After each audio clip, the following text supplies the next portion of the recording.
ఈ డబ్బా మళ్ళా బండి పెట్టింది ఈడ. యో ఇటాయా చెప్పు బాబు. ఏంది అయితే మీ కొంప ముందు అంత పార్కింగ్ ప్లేస్ పెట్టుకోవచ్చు, తీసుకొచ్చి నా కొంప ముందే పెట్టాలి బండి. సారీ బాబు, ఏదో రాత్రి తాగిన మత్తులో మా ఇల్లు అనుకుని మీ ఇంటి దగ్గర పెట్టేసా. యో ఎన్నిసార్లు కైపెక్కుతుందా నీకు? నీ వల్ల నా కారు మా ఇంటికాడ కాకుండా అక్కడ పార్క్ చేసుకుంటున్నా, చూసుకోవాలా? సర్లే తీసేస్తానులే నేను. చెంది బండి. ఇదిగో బాబు కొంచెం మర్యాద మాట్లాడు, నీకంటే పెద్ద ఏందో నీకు మర్యాద ఇచ్చేది? కళ్ళు మూసి తెరిచే లోపల నీ బండి నిండింది అనుకో, నీ బండి నీ ఇల్లు నువ్వు మూడు కానరావు నాకు. పెద్దంతరం చిన్నంతరం లేకుండా ఎదిరించి ఏంద్ర మాట్లాడు. పెద్ద చిన్న మళ్ళా మాడుతున్నావు. నాన్నగారు, నాకు పోలీసు ఉద్యోగం వచ్చిందండి. పోలీసు ఉద్యోగం వచ్చిందా?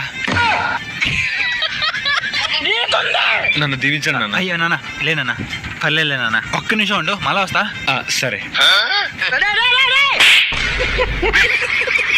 నా కొడక, నా బండి నీ ఇంటి బయట కాదురా, ఎక్కువ మాట్లాడితే నీ ఇంట్లో పెడతా.